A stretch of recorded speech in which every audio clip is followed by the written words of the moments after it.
मालदीव ने hidden agenda वालों को सिखाया सबक, बम्पर जीत के बाद बड़बोले हुए मोइज़ू, भारत पर निशाना। मालदीव के राष्ट्रपति मोहम्मद मोइज़ू की पार्टी ने संसदीय चुनाव में रिकॉर्ड 71 सीटों पर जीत दर्ज करके प्रचंड बहुमत हासिल कर लिया है।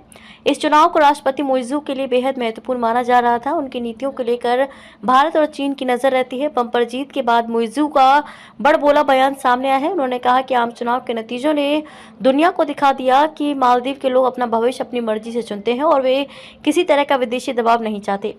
भारत का नाम ना लेते हुए उन्होंने कहा कि हिडन एजेंडे वाले लोगों के लिए ये भी स्पष्ट सबक है।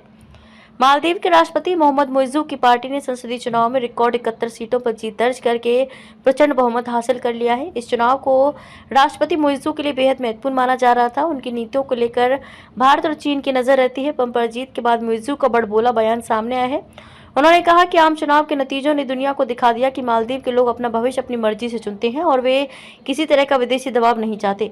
भारत का नाम ना लेते उन्होंने कहा कि हिडन एजेंडे वाले लोगों के लिए भी ये स्पष्ट सबक है। जीत के बाद क्या बोले मोइज़ू। 88 भारतीय सैन्य कर्मियों में से अधिकांश को भारत भेजने का फैसला लेने वाले चीनी समर्थक नेता मोइज़ू ने कहा कि हम गौरवान्वित राष्ट्र हैं जो संप्रभुता और स्वतंत्रता से प्यार करते हैं, जिसे हमने अंतर्राष्ट्रीय समुदाय को भी दिखाया है। उन्होंने कहा कि संसदीय चुनाव परिणाम इस बात का सबूत है कि मालदीव के लोग देश के भविष्य को आकार देने में मुख्य पहचान के रूप में इस्लामी आस्था और उसके मार्गदर्शक सिद्धांतों को बनाए रखना चाहते हैं। राष्ट्रपति ने कहा कि चुनाव का नतीजा मालदीव के लोगों के दृष्टिकोण और उद्देश्यों के बारे में शेष दुनिया के लिए एक संदेश है। राष्ट्रपति मोइज़ू ने किसी देश का नाम लिए बिना कहा कि संसदीय चुनाव परिणाम ये साबित करने के लिए भी था कि मालदीव के लोग विदेशी दबाव के बिना अपना भविष्य चुनने में स्वायत्तता चाहते हैं।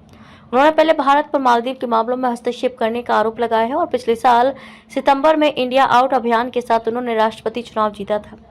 राष्ट्रपति ने कहा कि हिडन एजेंडे वाले लोगों के लिए ये भी स्पष्ट हो गया कि मालदीव के लोग क्या चाहते हैं, इसलिए मैं उनसे आग्रह करता हूं कि अब जब चुनाव खत्म हो गए हैं तो वे असंतोष को छोड़ दें।